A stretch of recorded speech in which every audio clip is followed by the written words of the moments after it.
दोस्तों आज हम मुर्गी पालन व्यवसाय को लेकर बात करेंगे कि कैसे जो है फार्मर इसमें सक्सेसफुल होते हैं। कुछ फार्मर ऐसे भी होते हैं जिनको पोल्ट्री फार्म अपना बंद करना पड़ता है। ऐसे बहुत से फार्म आपने देखे होंगे अपने आसपास, जो फार्म कुछ दिन चलते हैं उसके बाद जो है बंद हो जाते हैं। तो इस पर हम बात करेंगे किस तरह से आप अच्छी तरीके से इस व्यवसाय को सीख सकते हैं और लोग गाँव में किस तरह से सीखते हैं, लोग ट्रेनिंग किस तरह से लेके इस व्यवसाय को करते हैं या किसी फार्म पे जाके जो है सीखते हैं। तो बहुत सारी ऐसी जगह होते हैं जहाँ पे जो है फार्मर के संपर्क में कुछ लोग होते हैं और उनके फार्मों पे जो है विज़िट करते हैं और ये मुलाकात रोज़ की नहीं होती है बल्कि कभी कभी हो जाते हैं और वो देखते हैं कि फार्म में जो है जो मुर्गी पालन करता है वो किस तरह से जो है उनको दाने दे रहा है, उनको फीडिंग करा रहा है या फिर किस तरह से उनको पानी दे रहा है, पानी में कौन सी दवाएँ डाली जा रही हैं प्यूरीफाई करने के लिए। तो ये सारी चीज़ें वो सीखता है किस तरह से फार्म में जो है फार्मर एंट्री करता है, क्योंकि फार्म के बाहर जो है चूना रखा जाता है। फार्म के बाहर जो है पैरों में जो आप शूज़ पहनते हैं या फिर चप्पलें पहनते हैं उसमें चूना लगा के जो है फार्म के अंदर किस तरह से आप जाते हैं। तो बहुत सारी चीज़ें जो है एक दूसरे से जो है लोग सीखते हैं फार्म पे जाके और दवाओं के बारे में उनको उस तरह से नॉलेज नहीं हो पाता, क्योंकि फार्मर कब दवा देता है, रात में कुछ दवाएँ चलानी होती है, कुछ दिन में देना होता है। तो ये सारी बारीकियों को वो ठीक से नहीं समझ पाता। बाकी चीज़ें जो है वो बहुत ही आसानी से जो है देख देख के जो है सीखता रहता है। लेकिन ऐसे फार्मर के लिए बहुत ही ज़्यादा दिक्कत होता है। मान लीजिए कोई पोल्ट्री शेड 10 किलोमीटर या फिर 20 किलोमीटर की दूरी पे है, तो उस तरह से वो विज़िट नहीं कर पाते और ना ही उस तरह से वो सीख पाते हैं।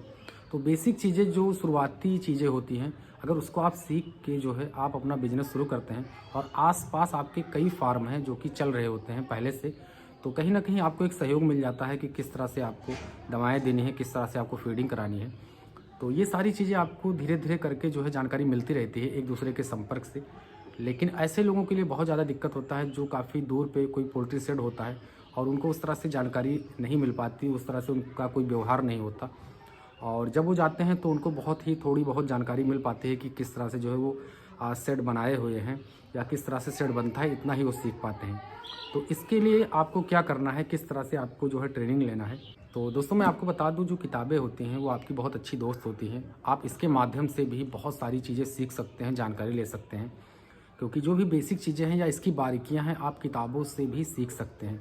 तो बहुत सारी किताबें पोल्ट्री से रिलेटेड, पोल्ट्री फार्मिंग से रिलेटेड बहुत सारी किताबें हैं और हिंदी में भी हैं, अंग्रेजी में भी आप उससे जो है उपलब्ध होती है, ख़रीद सकते हैं या फिर जिस भाषा में चाहें, तमिल में या फिर जिस भाषा में चाहें आप ऐसे बुक जो है ऑर्डर करके फ़्लिपकार्ट से, अमेज़न से भी आप मंगा सकते हैं। मैंने एक बुक जो है ऑर्डर किया है और मैं आपके लिए ही किया हूँ कि ताकि मैं आपको दिखा सकूँ किस तरह से जो है बुक आती है और उसमें क्या-क्या जानकारियाँ शेयर की जाती हैं। तो बुक को मैं आपको दिखाऊँगा, जब यहाँ पे मेरे पास में बुक आएगा तो मैं आपको ज़रूर दिखाऊँगा कि बुक कितने में पड़ी और मैंने कौन-सी बुक मंगाई है। तो कुछ ना कुछ सीखने के लिए आप जो है कहीं न कहीं लोगों से मिलते रहते हैं और कुछ ना कुछ नई चीज़ें सीखते रहते हैं। तो जो किताबें होती हैं उससे भी आपको, अगर आप फार्मिंग कर भी रहे हैं फिर भी अगर आप जो है किताबों को रखते हैं या किताबें मंगा के उसमें बहुत सारी चीज़ें पढ़ते हैं तो आपको कहीं न कहीं नई चीज़ों का भी पता चलता है। तो ट्रेनिंग की बहुत ज़्यादा प्रॉब्लम होती है दोस्तों जिनके आस-पास फार्म नहीं होता। तो इसके लिए आप जो है अपने ज़िले के कृषि विज्ञान केंद्र से भी संपर्क कर सकते हैं या फिर जो है आप बरेली से भी ट्रेनिंग ले सकते हैं। इज्जत नगर में जो है इंस्टीट्यूट है, काफ़ी बड़ा इंस्टीट्यूट है, वहाँ से भी आप जो है ट्रेनिंग ले सकते हैं और गूगल पे जाके सारी डिटेल आप वहाँ का एड्रेस या फिर कॉन्टैक्ट नंबर भी निकाल सकते हैं।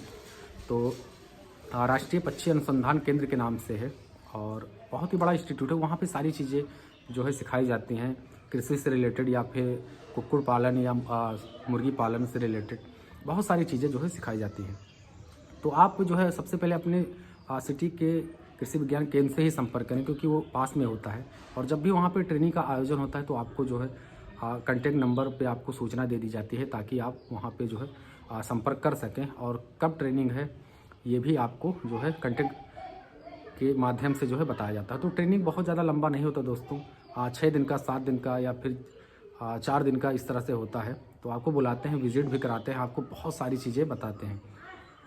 तो फार्मिंग में बहुत सारी चीज़ें ध्यान देना पड़ता है। फार्म किस तरह से बनाना है, गलत फार्म अगर आपका है दोस्तों, दिशा को लेकर अगर कोई दिक्कत है, क्योंकि जितने भी फार्म बनते हैं पूरब से पश्चिम दिशा में बनते हैं और उत्तर से दक्षिण बहुत से कुछ फार्मर उत्तर से दक्षिण जो है अपना फार्म बना लेते हैं, तो उसमें सीधी धूप जो है फार्म के अंदर पूरा दिन रहता है और हवा उस तरह से फार्म के अंदर जा नहीं पाती, क्योंकि फार्म के अंदर जब आप मुर्गी पालन करते हैं, चिक्स डालते हैं और जो भी लीटर है या उसकी गुड़ाई करते हैं, तो अमोनिया गैस जो है फार्म के अंदर बनने लगता है, तो वो उस तरह से जो है बाहर नहीं निकल पाता। इस तरह से मोर्टेलिटी भी बढ़ जाती है। तो फार्म की दिशा को लेकर और फार्म की साइड की ऊंचाई, बीच की ऊंचाई को लेकर विशेष ध्यान देना चाहिए। ऐसे वीडियो के डिस्क्रिप्शन में मौजूद है दोस्तों, वहाँ पे जाके आप वीडियो देख सकते हैं कि फार्म आपको किस तरह से बनाना है। और मैं फार्मरों से मिलता रहता हूँ, वो किस तरह से जो है अपना फार्म बनाए हैं और किस तरह से वो मुर्गी पालन कर रहे हैं, कितने दिनों से कर रहे हैं। इस पर बहुत सारे वीडियोज़ हैं, मशरूम की खेती से रिलेटेड वीडियोज़ हैं, तो वीडियो डिस्क्रिप्शन में जाके आप देख सकते हैं। लेकिन जब भी आप मुर्गी पालन व्यवसाय शुरू करें तो इसमें दोस्तों जल्दबाजी बिल्कुल ना करें। एक दूसरे से संपर्क करें, फार्मरों से संपर्क करें।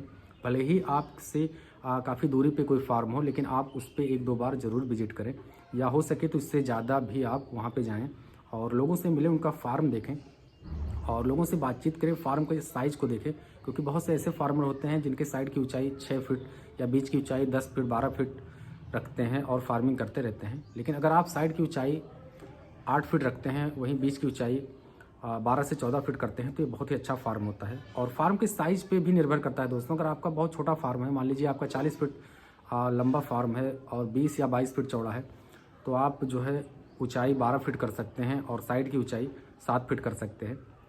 लेकिन अगर आप बड़ा फार्म बना रहे हैं, मान लीजिए आपका 3000 का चिक्स का फार्म है, 2000 का है, 4000 का है, 5000 का है, तो आपको बहुत ही अच्छे से ध्यान रख के फार्म को बनाना है। क्योंकि इसमें आपका जो बजट लग रहा है, खर्चा लग रहा है, वो बहुत ज़्यादा लग रहा है। इसलिए पहले से ही आप फार्म को लेकर ठीक से जो है जानकारी करें और अच्छे से जो है फार्म बनाएं। आसपास कोई डेयरी उद्योग ना हो 500 मीटर के करीब, या फिर कोई गांव ना हो, ये भी ध्यान रखना है।